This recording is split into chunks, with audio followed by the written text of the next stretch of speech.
This is a Stories of Service special, sponsored by Duval Motor Company. Here's Rich Donnelly.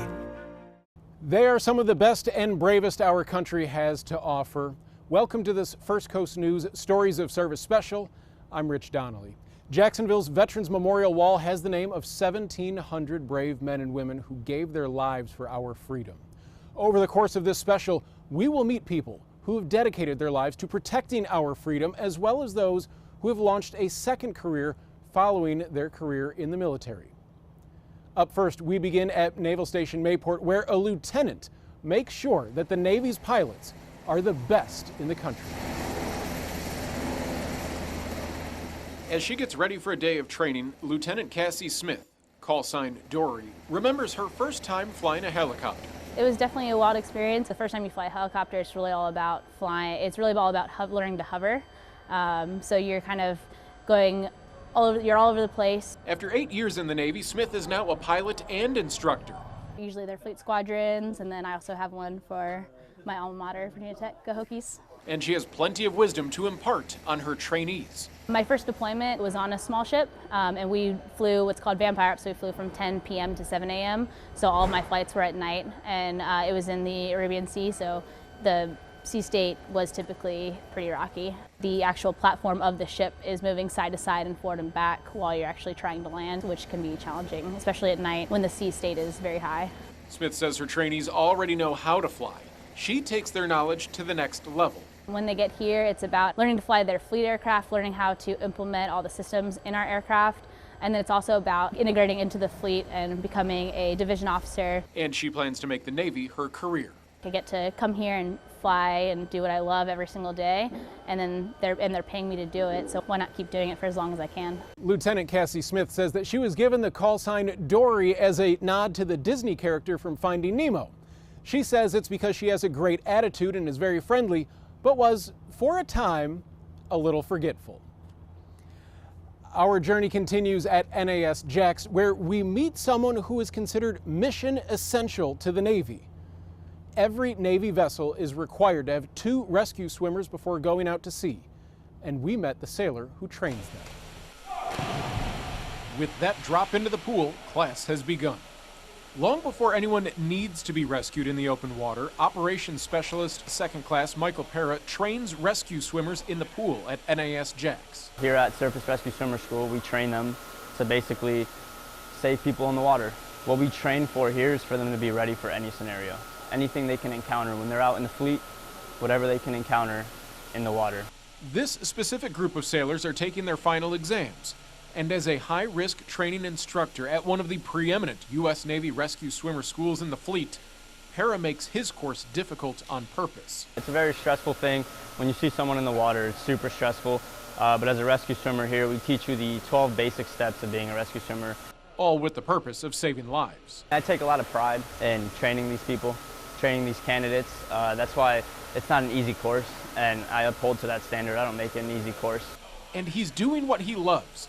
Pera joined the Navy right out of high school. As soon as I heard about the Navy, I shot for it. I didn't even hesitate, just went right in. But I had to get my mom to sign on with me because I was 17. And 5 years later, he's been on multiple deployments with the 7th Fleet and trains sailors who will save lives. They are more than just irritating. As the cause of death of nearly 1 million people a year, mosquitoes are the most deadly animal in the world. And with troops deployed all over the globe, some in very tropical climate with mosquitoes that carry deadly diseases, a team at NAS Jax is at the forefront of keeping our military safe. Welcome to the Navy Entomology Center of Excellence, effectively the military's home for fighting mosquitoes. These are all our training materials, and inside we have slides with mosquito larvae in here. And so we can train other entomologists. We train all of the preventative medicine technicians in entomology. Lieutenant Thomas McGlynn is our tour guide on all things bugs in this facility, and their insect collection of everything that creeps, crawls, and flies is world-renowned. We have a research and development lab, which we just stood up and is state-of-the-art. And there we do molecular research, and we're looking at insecticide resistance across the globe. This research helps sailors stay safe, but it also ensures that medical teams on ships have the latest technology to fight diseases spread by insects. We have a testing and evaluation where we'll test new insecticides, test new products, test new ways to deliver insecticides and pesticides aboard ships. To do that research, McGlynn and other Navy scientists not only study insects like mosquitoes, they actually expose themselves to colonies of mosquitoes that they keep in this facility to test and advance their research. Right now we're doing a test on how well the new Army's uniforms handle our insecticide treatment. McGlynn said that he wanted to be an entomologist since he was a kid, and the Navy allows him to be surrounded by thousands of bugs on a daily basis. We are proud to share the stories of service of everyone in our armed forces, and that includes service members with 4 legs. It's a part of the base that not everyone is allowed to visit. Master-at-Arms Second Class Cherie Smith has been in the Navy for the last 7 years after signing on right out of high school. But for the past year and a half, she's trained military dogs at NAS Jax. Service members like Smith train these dogs to detect explosives, contraband, and to protect fellow service members in the field. And like any job, there are challenges, especially when you're trying to train a different species. Just learning their quirks and what works best with them, because all dogs are different. Like the dog I have now, he reads off the energy very well, so he knows if I'm having a good time, like he's going to try to excel. This dog's name is Tommy, and Smith spends at least 8 hours a day with him. I don't have any pets at home because I gear my attention all towards my working dog, so I can make him the best I can. I try to do as much stuff as I can with him to challenge him, to make him start thinking. And obedience is like the foundation of everything. So, has Tommy learned his commands? Let's see Tommy in action. Smith plans to make the Navy and training working military dogs her career. I do love this job, and I'm hoping that I can get through the ranks and then help other dog handlers train their dogs so they can become the best that they can be. Even though Smith is Tommy's handler, the dog actually outranks the human, and that's by design. The idea is that if the dog is ranked higher, then the trainer would always treat the dog with respect during training, because after all, the dog is their superior officer. At any given time, there are dozens of aircrafts in the airspace of Naval Station Mayport, and their runway can see up to hundreds of aircrafts per day. We met the sailor who coordinates everything above the sky at the base to make sure that everyone stays safe. That comes down to training. We train a lot. Practice makes perfect for Air Traffic Controller Moises Ariola and his team in the radar room. So this is our TCW. We utilize it to change DASR interface so we could visually see our primaries and secondaries. We utilize our spare scopes for simulations, and we practice on every possible scenario, whether it's going to happen or not. It's 1,502 miles. Ariola has seen a lot in his 8 years in the Navy, but he knows keeping the precision approach radar operational does more than guarantee a safe flight. It saves lives. The equipment part is a big factor for us. We have to maintain all of our equipment, so if our equipment goes down, there's certain things we can't do. And down here in radar, if we lose all of our equipment, then we can't do anything without it. Blue targets are actual physical radar return for the aircraft. All from these monitors. In this room, Ariola and his team track up to 300 approaches per day. We track speeds to make sure we maintain separation, our vectoring, where we're pointing the aircraft. We also have a vertical separation minimum that we have for IFR aircraft, which is 1,000 feet, and the horizontal, it's 3 miles.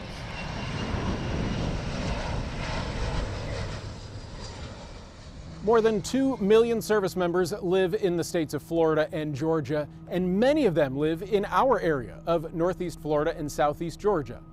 One specific veteran-owned small business hopes to grow and give other veterans a leg up. It's a typical day of work for Sean Karff and a leg up pressure washing. The sun is out, he's on a job, and his prosthetic leg is not slowing him down one bit. Karff lost his leg after stepping on an IED while on a dismounted patrol with the 82nd Airborne in Afghanistan in 2012. 8 years after his injury, the combat veteran and Purple Heart recipient started his current business. Definitely am grateful that I'm still able to do a physical job like this because, I mean, it could be a lot worse. I saw guys, you know, while I was at Walter Reed that lost all 4 limbs, and so I'm very blessed to be able to put this prosthetic on and go to work. Karf has been involved with Wounded Warrior Project since his injury. The organization paid to have his truck and trailer wrapped to help a leg up pressure washing generate more business. Symbols of his service are on the trailer. But Karf himself is his biggest advertisement. And I do have people that contact me and say, you know, I see you getting up on roofs and I see everything you're doing, like while you were at my neighbor's house, and it inspired me to call you and have you come out. Business has been good. 3 months ago, he was able to hire his first employee. I'm hoping to find other veterans that want to join and come make a good living, a good wage, and actually teach them a trade. Working alongside other veterans, you see that sense of pride in the work that they do. They're used to attention to detail. They're used to doing things right the first time. The transition from military to civilian life can be difficult for some service members. But one specific Air Force veteran found great success by putting on a different type of uniform. I think my most lasting memory was when I was overseas in Qatar, and just that team that we were under constant stress. Angel Johnson is an Air Force veteran who served our country for 8 years. She left the Air Force as a captain in 2021, but her second career as an activewear executive began while she was still in the Air Force. I started it because I got tired of having activewear that wasn't squat proof in the gym, so I would go spend tons of money on leggings and then it would be see-through, and that's so embarrassing, especially at a military gym. And thus was born the company Iconi, which stands for I Can Overcome, Nothing's Impossible. A success almost instantly, Iconi was featured as one of Oprah's favorite things, again while Johnson was still in the Air Force. I got to work one day and they had the article printed out and they said, oh, sign this for me, sign this for me. And even my squadron commander was like, oh, I'm gonna put this up. I'm gonna put this up. I know you. And it was just really good to see my military family support me. It was the confidence that she learned as a student at the Citadel and an officer in the Air Force that led her to launch her post-military career. Being in the military makes me feel like I can do anything. So starting an activewear brand, I was like, I can do this. The military has shown me that I can do a lot more than I think that I'm capable of. A search to find where he's from led a veteran to continue to serve others halfway around the world. Being raised in a military family, you know, we had a lot of structure in our home, and the values of the military of, you know, duty, selfless service, those were espoused by my father, and that's how we were raised. Mishaw Kyler retired as a lieutenant colonel after serving in the Army for 21 years. Kyler recently took a DNA test to find out about his ancestry and learned his family was from Ghana. He has since visited Ghana multiple times and was asked by a pastor of a church there to speak with children at an orphanage. Are you ready? Yes. Are you ready? Yes. All right. I go and talk to the children about purpose, direction. I do some teaching of math and science in the schools. The man who rose through the ranks of the Army was truly moved by the spirit of young children half a world away. First of all, they're some of the smartest kids that you'll know on the planet. Most of them speak multiple languages, you know, German, French, English, in addition to their native tongue. You can't. I don't know that word. Have you ever heard of the word can't? No. Have you ever heard of the word can't? No. I have never heard of the can't. You see their eyes light up in terms of opportunity to try new things and to see new things and hear different perspectives. Kyler also wants the kids to be able to just be kids. So he raised money to build a playground at their orphanage. You know, there's something special about making a connection and doing what you believe is right and impacting people. While those were some success stories, not all military members find it easy to transition into the world of business. The Jacksonville area nonprofit Operation New Uniform makes it its mission to help guide service members in their transition from military life to the business world. And they let us sit in on a recent graduation. There they stand, not at attention, but proud of being graduates of Operation New Uniform. Before they walk across the stage, each of the 15 graduates delivers a speech about their journey. You separate from the military, and a lot of us are lost. Miguel Ambrosio served in the Marines for 5 years. Operations New Uniform has helped me to have a more professional mindset going into the business and corporate world, especially transitioning from the military. And I now have the tools to be able to identify exactly what skills I can pull from my Marine Corps service into the business world. A piece of the Marines will stay on Ambrosio's new uniform. His tie tack is the Marine emblem. Can't forget where you start. Adrian McDonald hopes Operation New Uniform will help her utilize 20 years worth of skills in the Army into a career in media relations. The most beautiful thing about Operation New Uniform is it reminds us that though we've had certain missions that we had to become compassionate about, now we get to operate in our passion as a career. City Councilman Chris Miller greeted each graduate, a path he himself walked in 2014 after 30 years in the Army. I struggled when I transitioned back in 2014, and because they helped me so much in being able to make a good transition, it's just a matter of me wanting to continue to give back. Where do you think you would be without Operation New Uniform? Still sitting on my couch wondering what's next. In July of 2022, Captain Brian Binder became the commanding officer of Naval Station Mayport. But his story of service begins decades earlier. Captain Binder sat down with us to discuss what service and wearing the uniform means to him. With more than 25 years in the Navy, how has your view of service changed from when you started until now? Service for me started a long time ago, right? I was 18 years old, just out of high school. So now with the college days, right, that's nearly 30 years been wearing the uniform. Starting wise, really it was me and one of my best friends that both got accepted to the Naval Academy, wanted to go together, right? This is how it started. And over the years, it would be I want to fly, and flying was so critically important. My reasons for service are very clear to me, and it's what I believe in this nation, what it stands for, and how important it is. Your role within the Navy, you started before September 11th, and here we are in present day. The world is very different now. What type of responsibility do you feel when you inform a ship like the Carney when it's being forward deployed to potential danger? Great question. So it really revolves around one simple word, right? Winning. I've been wearing this uniform nearly 30 years, and there's not a single second of a single day where I haven't fully believed that the United States of America will win in any engagement required, right? Winning matters. We have winners on this team, but it's not just the Carney too. It was the USS Ramage before them, the USS Hudner before them, and the USS Mason after them. It's amazing, and that's just from Mayport. So many jobs in the Navy and the military as a whole revolve around not holding a gun, never firing a gun at all. Now that you're commander of a base, how has that sort of opened your eyes to the possibility that military can provide to a young person? For the last 2 years, through our school liaison officer, we've incorporated, with help of Duval County Public Schools, bringing in some of our 9th, 10th grade females to just have an eye-opening experience before you really start looking at college and what's next, of what the military offers. For that particular event, it was female leaders from throughout the installation, because we were blessed with some amazing female leadership throughout this installation. It's amazing what this Navy has to offer, right? We often think about, sure, it's only those on the front line holding a weapon. Right? In reality, that number is quite small. What are your goals with the Navy? I mean, you spent more than half of your life in the Navy. What do you want out of the Navy? We ask this to 18-year-olds who sign up all the time. What do you want? What do you want as a little past an 18-year-old at this point? A few years, just a couple of years, yeah. So it's not going to be over, obviously, anytime soon, I hope, right? So, but post-Navy, well, one, there's a little bit of dread, right? Because we always, at this point, we kind of dread that because it's the great unknown, right? This is, while it's not comfortable, I will never say it's comfortable because it's a demanding job, and rightfully so. But it's what you know, right? This is what I've been doing for a very long time, and I've grown as the Navy has grown over the years as well, right?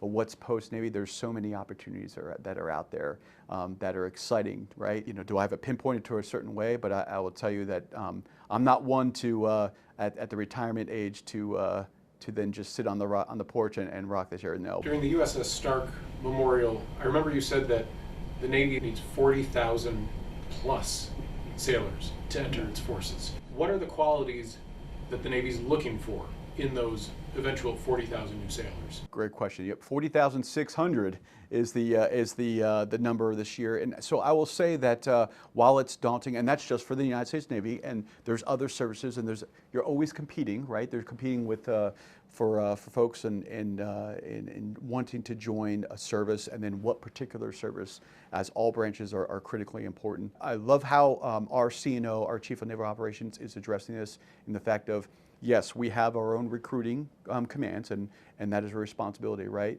But it is a responsibility on each and every one of us to think about what service means to us and to translate that to those who may want to serve, right? That's the reach that we need, right? Every single sailor is a recruiter. That's one of my prime responsibilities, right? This Jacksonville area does an amazing job. It's hard to be in Jacksonville and not recognize the Navy, right? Between the tri-base, between Naval Station Mayport and NES Jackson, Kings Bay. How proud are you to wear that uniform that you have on right now? You know, you're gonna get me to tear up here. So when I go to a funeral and have the spouse and children there, right? That's hard, right? But it reminds me of what we're doing here, right? How critically important this service is. It's more than a uniform. It represents our history, where we are today, where we need to go in the future. Just honored to wear it every day. They're called our greatest generation. In the 1940s, millions of Americans fought in World War II against the Axis powers to protect the freedom of the world. Recently, some surviving World War II veterans came to Jacksonville's Veterans Memorial Wall as part of a military tour. They're ready to depart their vessel, these days with walkers and wheelchairs, nearly a lifetime after storming beaches with a rifle in hand. We was the first in going in when they had an invasion. We was the first that went in. Preston Edwards joined the Navy in 1944. Originally from Asheville, North Carolina, he's going to turn 99 years old in November, more than 70 years after he served on a landing craft support ship. We just had a flat bottom thing. We could just draw 5 foot of water, and we could drive right up to the shore, and then the Marines and the Army come in behind us. On this particular day, Edwards is touring the Veterans Memorial Wall in Jacksonville. He likely fought alongside some of the men whose names are etched on this wall. I was in South Pacific. I was in Okinawa, and I went ashore. When the atomic bomb dropped, I went in ashore where it fell and melted down everything in that town. The war, and the world for that matter, changed when that bomb dropped. But nothing will change the pride that Preston Edwards has for representing his country. It meant a lot. I mean, I was glad to do it, and I would do anything for my country. Life can change in an instant. Certainly that's true for everything, but especially for those in combat. We met a World War II veteran who was mere inches away from life ending in a flash. I still can see that battle where that shell landed so close. Just a lot of smoke and acrid and debris come in from the results of the shell exploding. Americo A. Fusco, or Rick as he likes to be known, was on the front lines of World War II with the 91st Infantry. He saw constant combat from 1943 to 1945 in Italy, but miraculously was never injured. Close so many times, so close. One shell, a German 88, landed within 1 foot. Fortunately, I was sitting up and my sergeant had jumped in the hole with me because the shells start coming so fast. Fusco earned a Bronze Star for his service in the Army, but a higher power may have helped to keep him safe. One of the battles I was in Europe, there was no way I was going to come out alive. And I promised the Lord that if he brought me through this one battle, that I would serve him full time. And he did just that. Fusco spent 40 years as an assistant pastor at Baptist churches throughout the country. And in his retirement, he's still talking to the man upstairs for one specific next step. Well, I have a brother that he got to be 104, and a sister 101. I'm hoping, praying that I make their age. Rick Fusco turned 100 years old the week after our story aired, and members of his community came out to celebrate a century of life. And what a life it's been. Throughout this special, we've brought you the stories of service of some of the bravest men and women on the First Coast.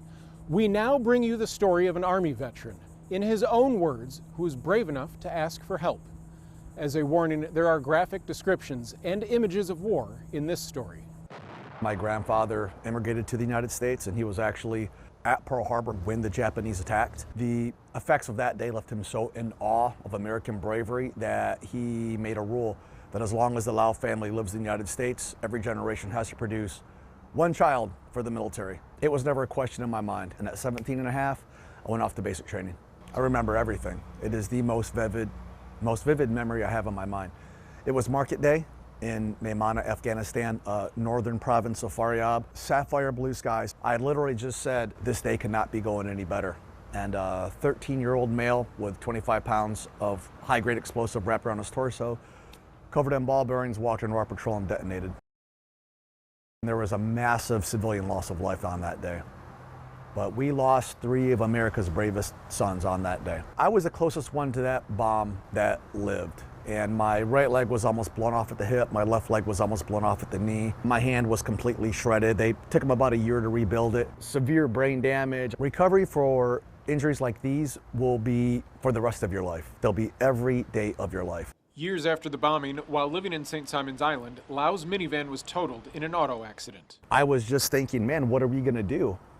And Semper Fi and America's Fund stepped in. From my experience, the people that probably need the most help are the least likely to ask for it. They're here to serve, not to be served. The person who I was working with, Teresa Emerson, she allowed me to take assistance in a way that preserved my pride and dignity. Semper Fi and America's Funds exist for people who have laid it all on the line.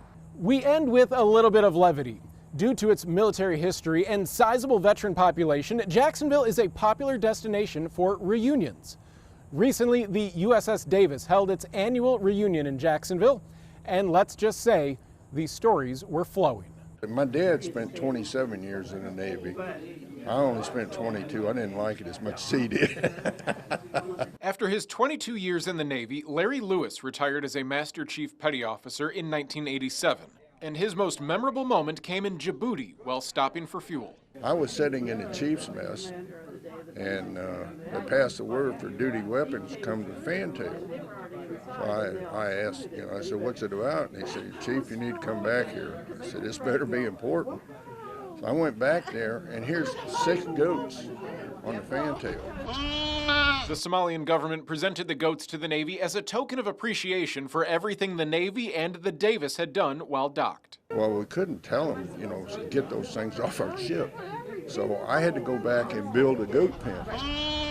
To protect the goats, another chief put a tarp over the goat pen to keep the sun off of them. But this was also at the height of the Cold War. We're underway, and here's Russian helicopters flying over, flying low. They want to see what kind of secret weapon we're hiding underneath this tarp. And it comes out as 6 goats. All jokes aside, Lewis said the Navy shaped him as a man. I think pride is the biggest factor. You're proud of what you did. You're proud of the friends you make. This guy and this guy both worked for me on board ship. It's a big family. It's an honor to share these stories of service as we say goodbye from the Jacksonville Veterans Memorial Wall. From all of us at First Coast News, thank you to all who have served and continue to serve. I'm Rich Donnelly. Thank you for watching. This has been a Stories of Service special, sponsored by Duval Motor Company.